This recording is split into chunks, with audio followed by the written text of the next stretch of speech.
Okay. Good afternoon and welcome everyone to our third and last session of the day. Our today's speaker who's going to take us through grant proposal writing is Dr. Tanya Brodowski. I'm sorry if I pronounce your surname wrong, but I'll quickly introduce her before she starts taking us through her presentation. Tanya is trained as a medical biological scientist and obtained a PhD in clinical science and immunology from the University of Cape Town. During her academic and research career, she has been successful in obtaining research grant funding and fellowships, amongst which is a Fulbright scholarship at the Rockefeller University in New York, USA. She has published internationally and has supervised postgraduate students. In her current capacity at the Faculty of Medicine and Health Sciences at Stellenbosch University, she is responsible for research capacity development. She manages internal research funding and also guides researchers to appropriate research funding opportunities. Welcome to our Library Research Week, Tanya, and I would like you to empower us with your skills and knowledge on grant proposal writing. Over to you. Thank you. Thank you very much, Pakama, for that gracious introduction. I just want to check you can see my slides and you can hear me clearly, right? Yes, I can. I hope everybody can. Perfect. Thank you so much for the opportunity. And I'm always excited to attend the Library Week sessions, and today I'll be hosting one. So thank you very much for this initiative and the invitation. Just a disclaimer that I come from a health sciences background, but grant proposal writing is a generic field, and I'll try to make it as generic as possible, but you will have to excuse that some examples are from my field. I will leave some questions for the end. There is a session for questions towards the end, but if you want to park a question, please post it in the chat. I will get to it at some point. And unfortunately, in an hour's time, there won't be much time for interactivity. So what I will be covering this afternoon are basic introduction to just rules of engagement. How does funding work? I know the audience is diverse in discipline and also in a level of experience. So I will assess in a short while what the needs are. I will talk about funder guidelines and being responsive to a funding call, because that's essential as a starting point. And I will touch on each of the sections, the typical sections in grant proposals, so that I can give you a few pointers and tips. I will have to touch on the review criteria, because that you can transform to be your tick box to make sure that you cover all the elements and you cover them adequately to have a chance to get research funding. And I will finish off with some tips and traps before a question and answer session. So first of all, if you can please use the chat, just so I can get a sense, because of the diversity of the audience, what is your biggest challenge about grant writing? Just brainstorm, give me any idea. What is most difficult for you? Where do you usually get stuck? What section of a grant proposal is maybe the most challenging? For those of you who have some experience, if you don't have experience, I mean, what is daunting for you? Why are you here today? Let me just get a sense. All right, someone wants to know what reviewers are looking for. I will definitely cover that. Budget, yes, budget comes up strongly. Focus of a grant proposal is budget. Right, the motivation for funding and the potential impact, yes, that can be a very challenging aspect, Larissa. Budget, okay, budget comes up a lot. I have got budget covered quite extensively. Funding for non-profit organizations, yes, interesting. I think grant proposals are really depending on, for all of the funders out there, you will stick to more or less the same recipe that I will cover today. Motivation, there's a budget motivation, and of course, a whole grant proposal is to try and motivate funders to give you funding. Sell your ideas. Yes, I like to see selling, and it's a marketing document. You have to sell your ideas and you have to stand out above the rest. Finding funders, yes, I see that, but I did indicate in the advertisement that I've got one slide on that, but the focus is today on grant proposal writing and not finding the correct opportunity. Okay, tailoring your research question to the funder topic. Spot on. You have to absolutely link that, or you're not going to do it. Killer thread. Oh, I like that. I call it the golden thread. Right. So let me get going. I think from what I've seen, write a winning proposal. Yes, got to win. It's a competitive business. I'm going to start with the rules of engagement. Now, there are so many terms out there really for grant proposals. I just want to make sure that we're all on the same page. The most commonly used one, grant proposal, it's also called a funding proposal or funding application. My very simplistic definition of it, it's a document outlining a research project for which you are seeking funding. It's typically solicited by a call or an advertisement from a funder, where they invite you to apply. You can approach funders unsolicited, but that doesn't happen a lot, but it is possible. And funders can be a variety of organizations or bodies. It can be national sources, international sources. It can be in-house Stellenbosch University sources. Can be governmental, non-governmental, non-profit organizations, philanthropic organizations. So there are a lot of funders out there, and there is a lot of funding out there, but you have to do some grinding work to get there, and you have to do it right to get the funding. So a typical funding cycle works where, first of all, another term that we commonly use in this industry is a funding call. It actually means a funding advertisement or invitation to apply for funding, after which you as the researcher will apply. And of course, like with anything else in this world, the deadlines are always looming and they creep up faster than what we can get away from. And the key word is funders will make awards competitively. And your competitors are maybe the colleagues on the call in your discipline.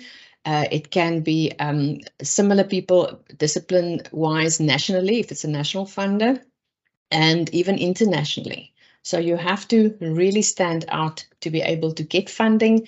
And then once you get funding, you can go ahead and pay for all of your research-related expenses from a funder. You are never supposed to pay it from your own pocket. So they, at any level, from undergraduate level right through to seasoned researchers, there are sources for all. So Dr. van Zyl, finding funders, that is a tricky one. But firstly, I'll come to that in a bit. But announcing a funding opportunity, I already said we call it a funding call or advertisement. Some funders call it a funding announcement, others a funding opportunity announcement, others a request for applications. The South African Medical Research Council, the call for self-initiated research grants was just advertised this morning, and they call it RFAs. Call for proposals, funding scheme, there are more terms like that, but we are talking about the same thing of an invitation to apply if you see any of these words. Typically in the process, there's a long waiting game involved, following the deadline, where you wait for review, the funder will give you an outcome letter, after which you can start the project, and down the line you have to report back to the funder. Since most of the funders do not ask of you to have ethics approval at the time of application, you can wisely use that waiting time to also put in your ethics application, because that can be a tedious and sometimes time-consuming process. Because a funder will never disburse the funds unless you have proof of valid ethics approval and current ethics approval. And I must also tell you, you have to do some planning here because funders are typically, you have to apply 1 year in advance of when you actually require the funds. So there is quite a delay, depends from funder to funder. Some are quicker, some are longer, but you cannot start recruiting participants or engaging with participants if you work with participants or collect data before ethics approval. And that would be for the majority of studies you would require ethics approval. So for funding opportunities, my suggestion in this one slide I have on the topic is that you talk to your colleagues, you talk to your supervisor if you're a student, you talk to your collaborators, talk to people with a little bit more experience. They will immediately be able to list a few funders that you could possibly consider in your field. We advertise throughout Stellenbosch University a lot of funding opportunities via emails from the different support offices. There are websites of all of those offices. The funders have their own information on their websites. And of course, there are people like me and other people and colleagues from the Division for Research Development who deal with specific funders, and they will then also be able to advise should you not know where to start. I also have to advocate the Open for Research platform that Stellenbosch University is subscribed to. It's a search engine that you can really drill down in fine detail to get weekly notices of exactly what is out there. And then Google, for example, is a generic search engine. You can even try that to obtain funding opportunities. So the funder guidelines and being responsive to a funding call is a key to unlock that potential research funding. And this is the one area where I find researchers sometimes want to take a shortcut and don't want to study the guidelines properly. I mean, it could be a simple one-pager, or it could be a book that you have to work through. I know European Union guidelines and frameworks, they are extensive reading to do, but you have to get a sense and get into it to be able to know what funders want, and also to make sure that you are responsive in meeting those requirements of the things that they want to fund. So the typical things that you find in guideline documents would be the funder's scope and priority and focus area. Very important to know, you have to match that. The funders will say who is eligible to apply for those opportunities advertised. They will give you detail about what format and length and more minor formatting things that you should consider in your funding application document.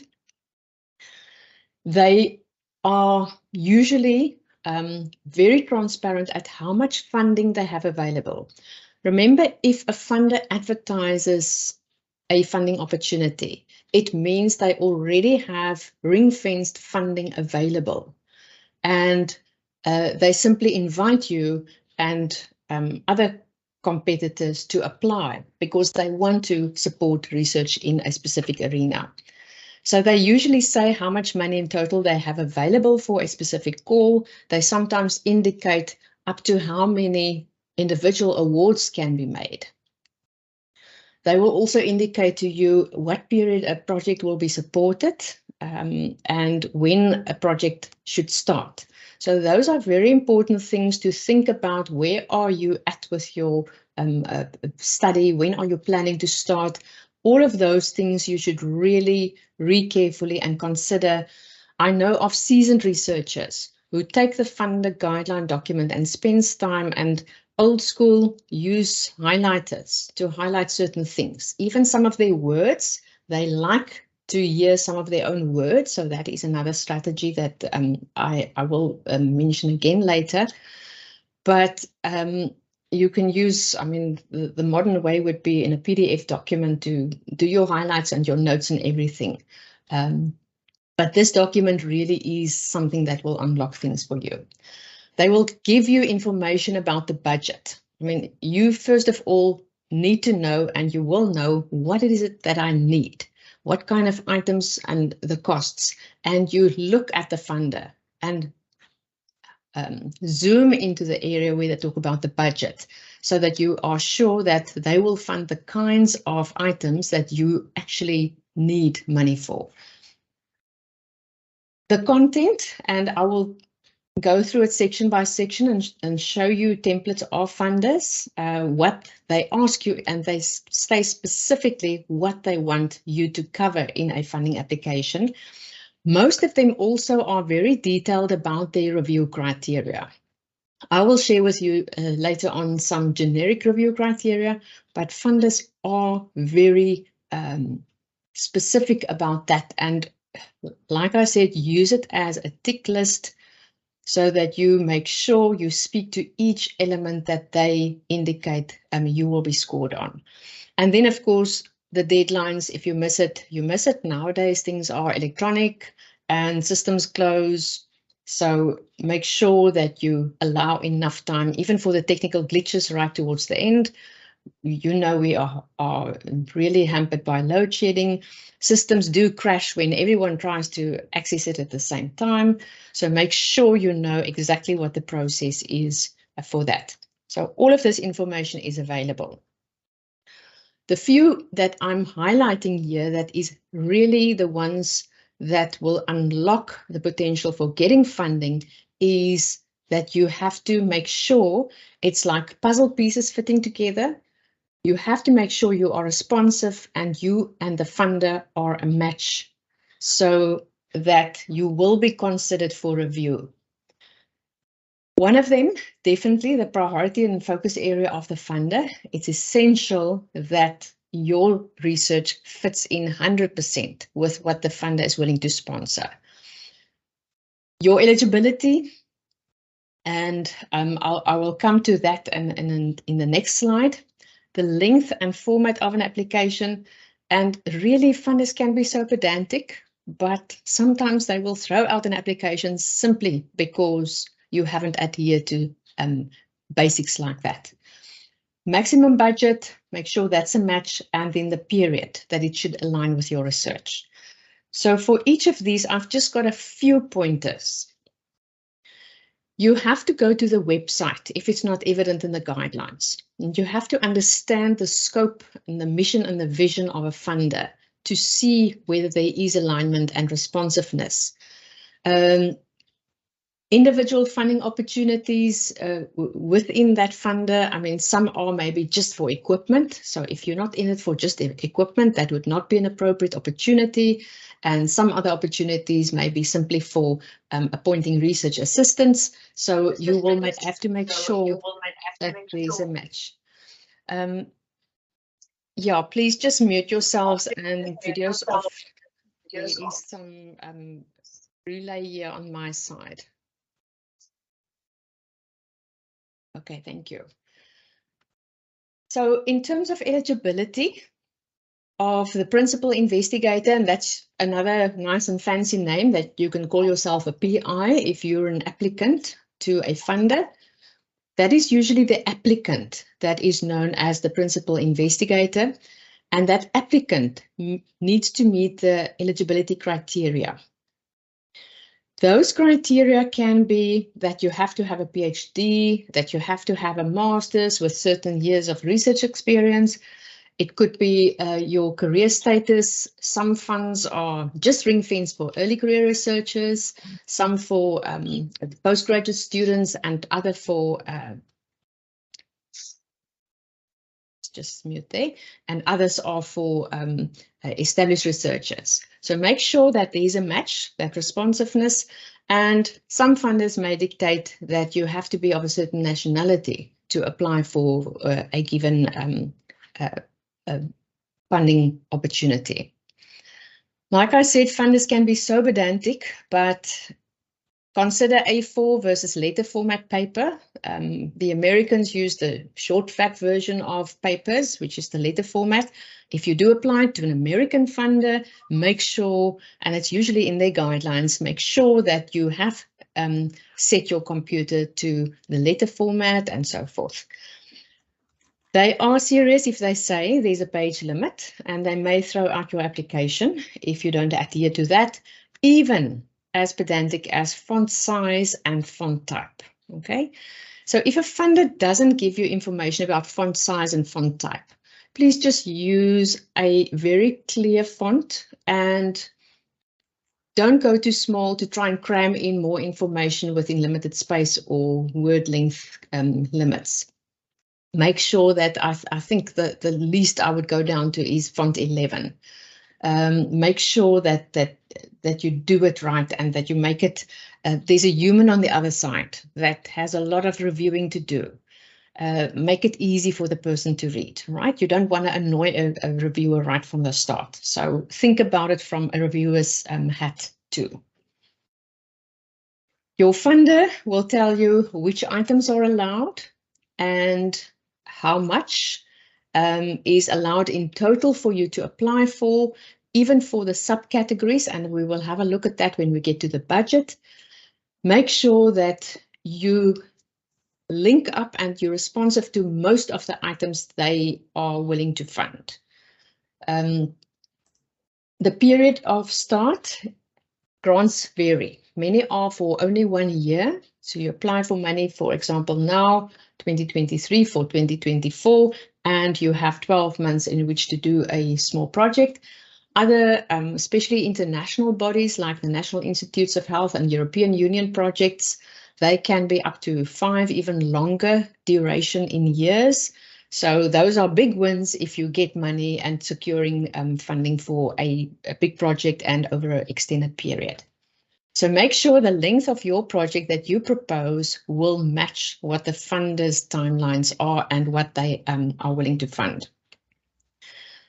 Just to let you know, these responsive criteria are so important because these things are usually screened by administrative staff from the funder. And if you don't adhere to all of these and all of these that they consider very important, your application will simply not reach reviewers and they will throw it out at the point of receiving it at the desk. So that is the sad thing about not being responsive.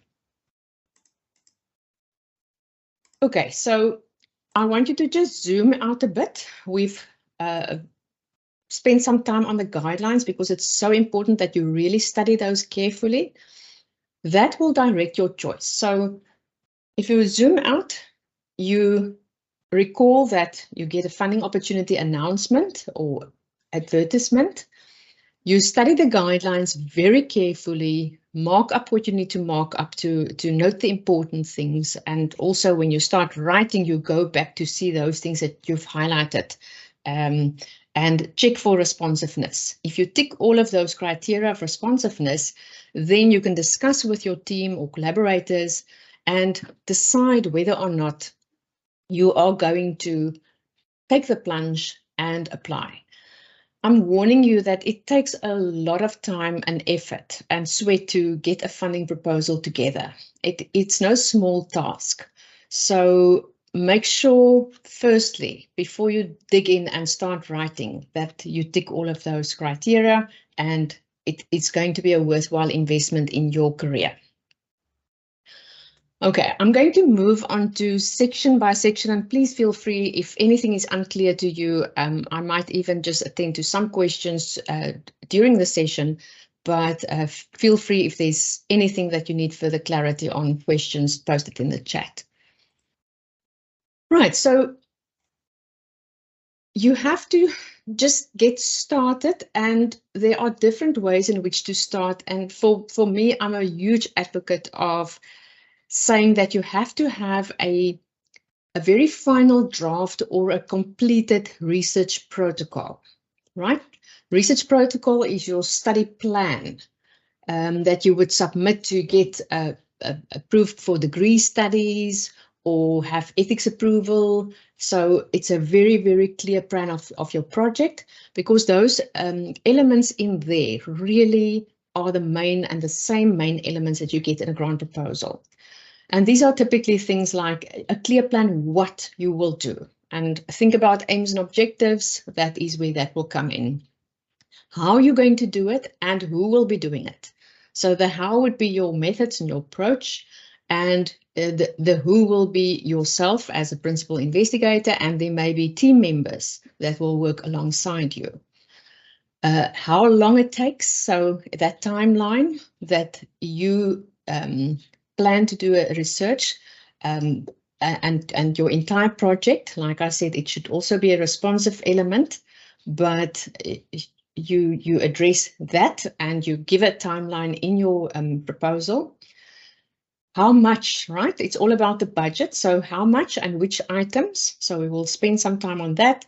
And very, very importantly, even though you might think it's just common sense that I'm asking a brilliant research question and it's going to have a huge impact on some aspect in furthering knowledge in my particular field. But you have to spell it out to a funder, and even in more places than one. This is one of the key things they want to see. So what? What will the impact be immediately or even down the line of what you propose to do? What will the value be, the societal value? That's a big buzzword that funders want to hear nowadays.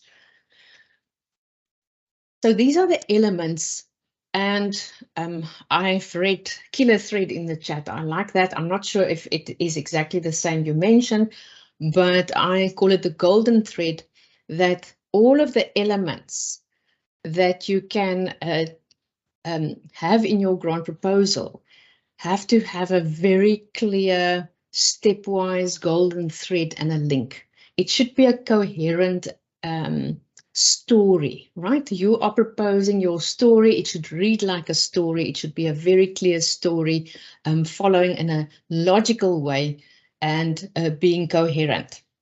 So please make sure, I mean, your project title should be a complete summary of everything that's inside your proposal. Abstract likewise, your background rationale explains, and we'll get to those sections in the protocol, your aim lead to your objectives, and each of those objectives has a specific approach or work method and work plan, team members who will be associated with that, plus timelines. And then ultimately it culminates in your budget and motivating for the items you require in your budget. So the good news is funders usually have templates available. It's very seldom that they will ask you and say, so many pages, write a proposal. They make it easy for you by giving you a template, guiding you exactly what they want in the different sections. So that is why I advocate using your protocol and then using bits of that. You do not have to reinvent the wheel, but you have to make sure that it's going to be a seamless end product with a very logical flow and not just a cut and paste business. So even with font sizes and types, if you cut and paste from different sections, please make sure that you have a very well formatted piece of work. It must be like any other important document, error-free and complete. Don't leave out sections. It must be complete. Right, so the story that you want to propose in your grant proposal has to be a very clear and concise, right? The readers and the reviewer fatigue, that's real. So you have to tell it in as short as possible, very economically, but with enough detail for a reviewer to make a decision. So your clear, concise plan to answer a feasible and a relevant research question in your particular discipline. And it must be built on a very solid rationale or a clear evidence of a gap in knowledge in that particular field. It must be aligned with the funder's scope and focus area, and please even use those words. So go back to your guideline document, have a look what they say they want to fund, and you morph it and make yours fit, and even here and there use their words. Of course, very cautiously done. Scientific rigor is essential and not negotiable, and you have to use the appropriate and relevant methods for what you propose to do. Everything that you propose obviously is aligned with the budget. So you request so many rand for so many items, or it could be dollars, it could be yen, it could be euros. It depends what funder you're applying for. And never lose sight that a grant proposal is actually a document whereby you request funding from a funder. You will do the study within the funder's timeline, and it will have and spell it out social value or impact. It will contribute to knowledge in your field. It will contribute to knowledge translation where you do applied, you may develop a prototype, whatever it is, spell it out and indicate that, like I said, even more than one place. Right, so proposal guidelines. That's very important to read and study and highlight where necessary.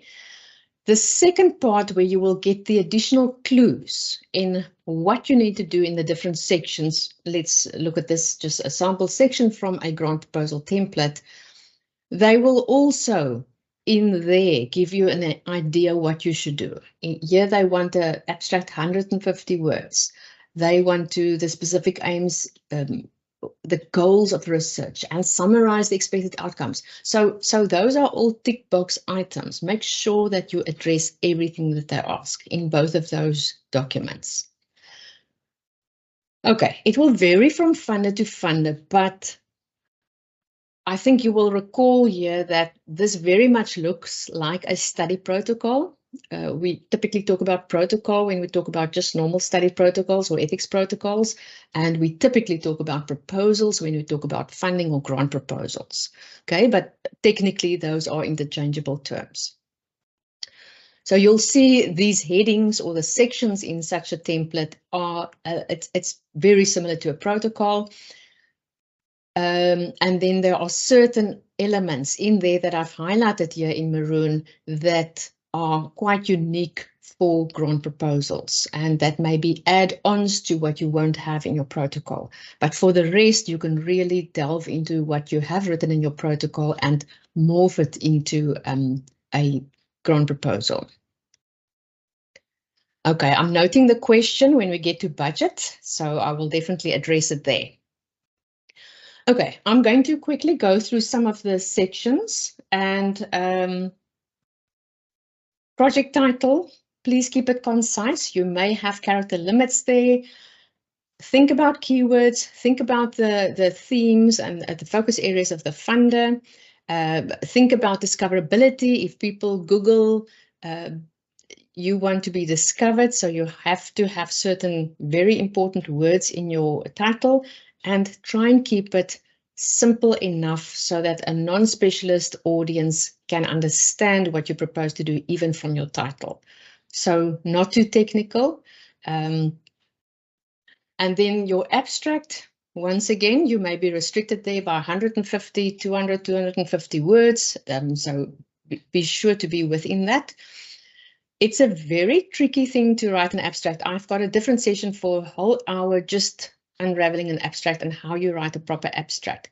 But it's got to be a very economical piece of work, which is supposed to stand on its own, and even for funders on review panels, just by abstract should tell them exactly what the study is about. It should be representative yet economical, definitely non-technical English, non-specialist audience language, and once again, the administrative reviewers will very commonly use your keywords and elements from your abstract to decide which reviewers should be assigned to your grant proposal. And here I've just got the typical elements of an abstract structure. I think you are all familiar with that in your proposed study. Your information, personal information as principal investigator should be accurate. Typically, they ask for it within the form itself, certain things that may be in your CV. Others may ask of you to attach a CV or a bio sketch. And a bio sketch is actually a golden opportunity for you because it contains a narrative section about yourself where you can explain, maybe you've changed fields, within your discipline, a slight change into a new concept within your discipline where you want to explain why that is. It may be that you raised 3 kids and you were out of research for a few years and it doesn't reflect on your CV. So that's a golden opportunity to explain certain things and why you are aligned for a specific fund from a funder. The research team should be comprehensive. It's one of the flaws of certain applications. All expertise should be on board. So make sure that you involve, if you have very complex stats and none of you or your supervisor, for example, are that experienced, please get a statistician on board, for example. And it's very important for early career researchers to get expertise on board. That's the way you get a foothold into your research career and getting grants awarded to you. Later on, you can be on your own with your own team, but surround yourself with experts and get them on board. So you basically give them all the information that they require from you. Your aim and objectives, very important that it's clear, it's feasible. It's very difficult for me, and I know it depends on the study type, but for quantitative studies, you would typically not really want to have more than 4 objectives for a study, even a 5-year study. Your objectives should not be dependent on each other so that your whole house of cards tumble if your first step doesn't work out. And believe me, I have experienced that in my first attempt of a PhD. This is the one section where I would recommend number them, bullet them or number them, and give the context of a funding application. Context is also so important, and I want to say more about that, but we're limited by time. Your background should have a concise literature review element of current literature, which shows the context where your project comes in, your specific question and what you propose to do. The rationale should indicate the gap in knowledge and why your study should be done and why now. And then the significance, like I said, there's more place than one where you can elaborate on that in a proposal. You must indicate what will the impact be on society. Will you develop a novel product? Will you improve a system or a service or something out of the norm? Just think about something completely out of the box. So that's part of your sales talk in that section. And of course, you don't want to be accused of plagiarism, so you want to reference your sources later on. There is usually a reference section. With your research design and methods, it depends what field you're in, what kind of research you do. You may be doing desktop research, field work, lab-based. You may be in animal work. It could be qualitative, mixed methods, or quantitative. If your study has a specific design, please mention it. I would even say, if you can allow the 1 or 2 words, even do so in your abstract. So it's important to mention the design. And I would say that the one place where people tend to write too much and take too much space of a grant proposal is the background and literature review. Try and keep it concise. And the one place where people tend to skimp and where they should actually have a lot of detail is your methods or methodology. So it depends once again, but coming from the health sciences where we commonly work with participants, you have to elaborate on your study setting area, the populations, sample sizes are important, even calculations for quantitative research, sample inclusion exclusion criteria, motivating for that. The methodology should be very well detailed with references where necessary. And you would also talk about your data analysis plan and your data analysis techniques that you will use, how the data will be interpreted, mention the software if relevant, and also how you're going to statistically analyze that. So what you can see here is it shows a very detailed, clear plan. The reviewer wants to see you know exactly what you're going to do, how you're going to do it, and when you're going to do it.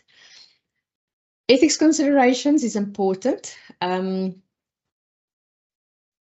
It's usually within a single section, but it is also important to have it throughout the proposal. It features in a lot of different places because you have to address scientific validity, data management, the protection, social value, and so forth, especially if you work with human participants, and of course also important if you work with animals. The timeline, I would suggest if you can, do it graphically, do it in Excel. There are lovely Gantt charts also available, templates in Excel, or you can write a narrative work plan or activity list. And if they ask for it, you could include the responsible persons for each of those steps. Your environment and resources, it talks about all of the infrastructure that you have available, the equipment, the resources, all of the lovely things like the library and the e-journals that are available. You want to convince the funder that you've got the surroundings and the environment and resources that will not hamper your success in a study. Preliminary data is only when it's really asked for and when it strengthens your study. You have found something with a pilot study and it's really worthwhile to scale it up, then you would sell it as such. Capacity development is, of course, the one area that is extremely important. Unique to a funder. If you don't address it, you're not going to get funding. That is a unique feature. You can talk about yourself. You may be busy with a PhD, so talk about your own capacity development, having being involved in a project that you propose, and you talk about any others. There could be technical people involved, other staff, community members, even if you do community work, and so forth. So all of that would be capacity development. Please describe it in detail. Outputs, outcomes, and impact. That would be your deliverables, and degrees, and conference contributions. Outcomes would be the outcomes you propose, your research objectives. And then impact, of course, we have talked about that. It's important that you explain that. And grant funders will typically have a section in the application for that. Disseminating findings is very important, and two ways. To the scientific community, that would be typically through conferences and peer review journals, and make sure that you also reach the public and even the participants, if your study involved participants, that information is eventually disseminated to them, your findings. Right, so the budget is really, really the heart of a funding application, and it consists of two parts. Your budget items, what they cost, and the motivation. So based on the guidelines, we said you can only list what the funder is willing to fund. Do not mention non-allowable costs. And use the caps. They may say for certain areas you have a cap, and don't ask for more than that cap, as well as for the entire budget. So the budget must be realistic, and you have to consider inflation and exchange rate fluctuations. So if you are going to do the same kind of thing with 20 samples in year 1, 20 samples in year 2, and 20 samples in year 3, the cost will not be the same. It will escalate with inflation at least annually. Okay, so this is an example. I'm not going to read through it. And this is an example from the Medical Research Council to show you in their guideline documents what kind of level of detail they go into to say what can you budget for, and mentioning the caps for the different categories. And they are also very explicit here, for example, what you cannot budget for example, laptop computers, cell phones, and so forth. So once again, I'm referring back to the guidelines that you have to study very carefully. Yes, I will share the slides with you afterwards. I realize we are running out of time and it's a fast-paced session. You may have heard of direct and indirect costs. So don't break your head. Usually for Stellenbosch University internal grants and most national grants, you just focus on the direct items, your typical things that you can touch and you get invoices for that you purchase. So you can focus on that. If you go for international funding, you may have to consider indirect costs. And those are things that are difficult to put a financial cost on, but are actually costs that are incurred. For example, water and electricity of the university. Someone picks up those invoices and pays for it, but it is not you directly as a researcher. And because of the indirect costs for very complex budgets and full cost budgets, typically for international funders, you will have to include the indirect cost recovery. In other words, that is what Stellenbosch University calculated roughly. If we take all research projects, 25% of indirect costs is what we need to budget for, should a funder allow that. But I want to assure you, and I'm not going to talk about these complex budgets, you have help available in the form of project accountants throughout the university if you have to draw up these budgets specifically for international funders. Other funders, national and local, it's simple. Direct costs, VAT included, and you get to your total, right? So that is really the message I want to leave. It can be quite simple. Cost breakdown. So the motivation is really, for me, when you're in doubt or when the cost breakdown is not evident from what you have indicated there with units. Anytime when you're going to budget for equipment, please motivate why you need that equipment, even though you think, but that's common sense. Always when staffing costs are budgeted for, consultation services, or maybe specialized services, I'm thinking of central analytical facilities. Sorry, what is VAT? Sorry, it's really bad of me. VAT is value added tax. That is the normal sales tax that we in South Africa pay 15% that you see on your Pick and Pay slip as well. So all research costs also include the VAT, the 15% VAT in South Africa. The other thing that you should address in your motivation or justification is if there's going to be a funding shortfall. Or if you have other funding available for the item that this funder will not budget for, that will not allow for, maybe you have a piece of equipment and you will indicate as such so that you make sure the reviewer and the funder is assured that you will have enough money to do the whole project and what you need to do the whole project if they give you the funding that you requested and you are successful.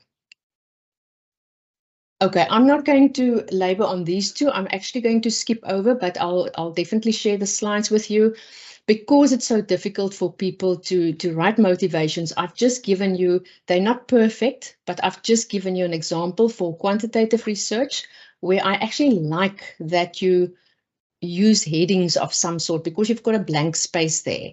It's just easier for the reviewer to see that you talk about the different aspects. So I've got this quantitative example for you. And I've got a qualitative example that you can have a look how people motivate or justify certain expenses that they have as line items in their budget. Okay, the last bits of the grant proposal, you may be asked to suggest reviewers, and wow, that is just a great opportunity if you can get that. So please make use of the opportunity. It should not be people from your own institution, let alone your own department. It should not be people, collaborators or supervisors, but it can be peers. Peers are people that you meet at conferences, so meet your colleagues, use that strategically. Conferences are great places to meet the other who's in the field. It needn't be Nobel reviewers. It's simply other colleagues, other institutions that are aware of you. They may not even be aware of you, but you can nominate suitable people. And you may also have an opportunity to exclude certain reviewers. People say, but why would you do that, right? You have to know who your enemies are. But the valid reasons are really that it's people having a conflict of interest, not agreeing with your stance in the field, or being a direct competitor and working on the same thing. And it's the funders will honor this. So please feel free to give them that information. They will honor that. References, appendices, okay, that is common sense that you have to do your references. And I just want to caution, do not attach anything to a funding application unless you are asked for it. Usually the form is complete, but it may be that you have to include CVs of the main stakeholders, the data collection instruments. It may be that you want to or have to include that, ethics approval and so forth. Right, review criteria. Internally, there may be processes where we just do screens to make sure it's complete. We may even have internal review and give you feedback to improve applications.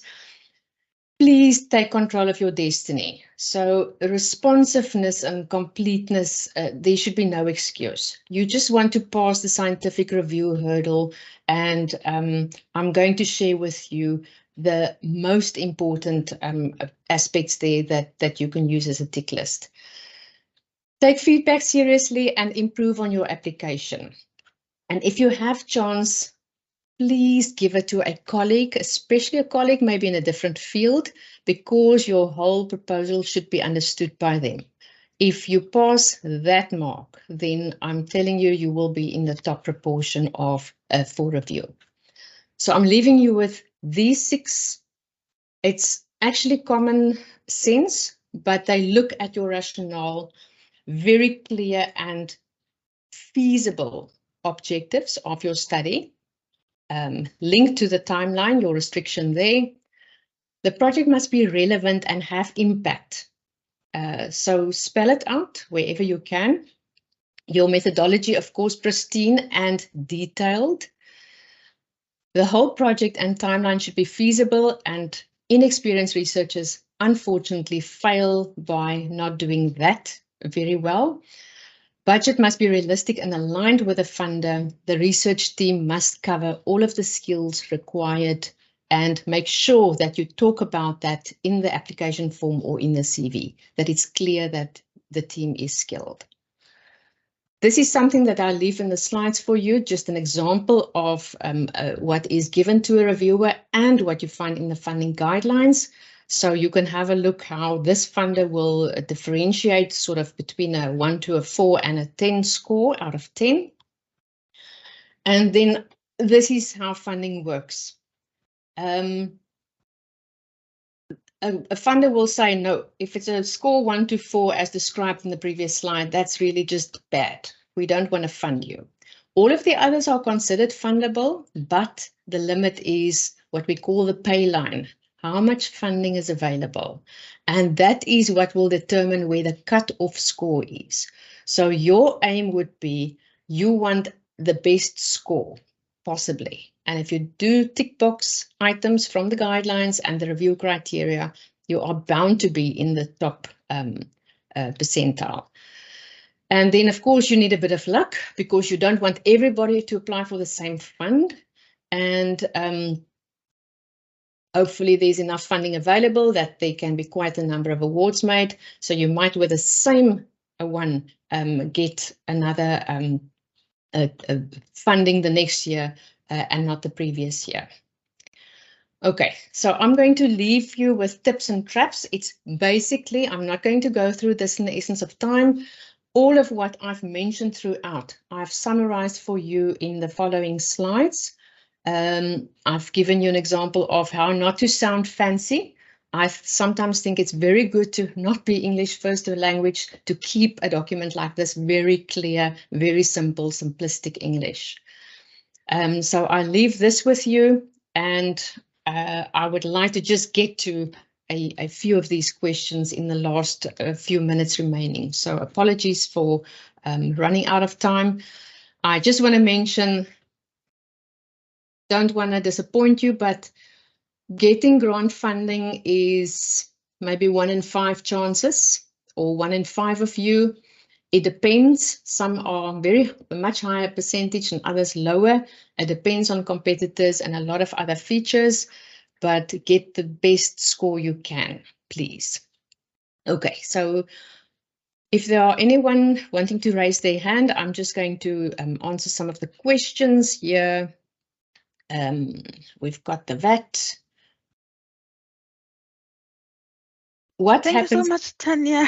That was so okay. I was actually going through the questions whilst you presenting. Yes. And I think you've basically covered everything. If I can, I mean, I've read them well, except for the one on what happens if you under budget, as in like providing less than the maximum amount they offered. So if you can just respond to that one. And before she responds, colleagues, we have a few minutes left. If you have a question, you can just raise up your hand or use the chat. Tanya will respond. Okay, so what happens if you under budget, as in providing less than the maximum amount they offered? If I understand you correctly, Mzi, then yeah, you should be very careful, rather over budget a little bit because of inflation if you apply, but still be feasible. Your budget should be feasible. If you under budget, it's very seldom that afterwards you can ask a funder for more money. I'm not saying it's impossible. You usually work through the person at Stellenbosch University that deals with that funder should you run into a problem like that. So please contact that person. We are all linked to funders out there, so we are there to support, and I can even direct you should you be in such a situation. So be careful of that. Your other option would be to apply to another funder for a shortfall. Talk to your collaborators, maybe some have extra money. It's a difficult thing to manage, but if it's an individual question, I can also deal with that via email with afterwards. Are there other questions? Karma? You're muted. Sorry. Apologies. Looks like there's no other question. I only see comments. Pagama, there is from Dr. Lukau. It says, how does one approach writing a grant proposal if there is a limited experience or a small organization? Thank you. I'm not sure if you see it. Yes. Yes, Dr. Lukau, that's a valid question. It's a tricky one. If you take the slides that we will share with you from this session and you apply that together with the funders guidelines, I can promise you, you're going to do a decent piece of work. That will be a good start. Talk to other colleagues, even at other institutions. If you have other colleagues, friends at other institutions, ask for input, ask for anyone with a slightly more experience. If you're a student, then yes, of course, you have to work with your collaborator, or if you're a staff member, work with seniors in your field, even from external institutions. So I hope that will help. I'm not sure whether Ms. Namuganga was covered on that question that says, please elaborate on context. Perhaps I'm not sure whether you understand what that means, Tanya, or should she explain further? I missed that one. Is it early up? It's at 1511. Please elaborate on context. Okay. Just before Dr. Lukau's. I think I understand what was asked there. So context is everything, and that's actually a huge discussion, but I'll give it to you in 2 sentences. Your study might be because the funder will only offer, let's say this funder, the maximum is 200,000 a year. It's not a lot of money. Maybe your project is bigger, and the bigger project actually needs 1 million rand. then the context, if you apply for the 200,000 Rand grant, it may be that you just attending to one of the facets or one of the objectives of the bigger study to align with the funder, the timeline, and that 200,000 Rand. So give context if there's an umbrella study and yours form part of it, or give context if it's a small funder, you're going to have very little sample size here, but then you call it a pilot study or something like that to say, we will scale it up and apply to bigger funders should we get the nice results from the small pilot study. So it's really about just putting it in context and in that way selling it to the funder. I hope that is helpful. I hope so too. I don't see any other question or hand up, so I guess you've covered everything that the participants wanted to hear today. Thank you very much. That was so informative and insightful, and I hope it has helped everybody. For further information, the YouTube videos would be uploaded so that you can see the webinar later on. And thank you very much for attending, and please don't forget to register for tomorrow, our last day of the library week. Have a lovely evening, everyone. Bye. Thank you, everyone. Enjoy your evening. You. Thank Bye. you. Bye.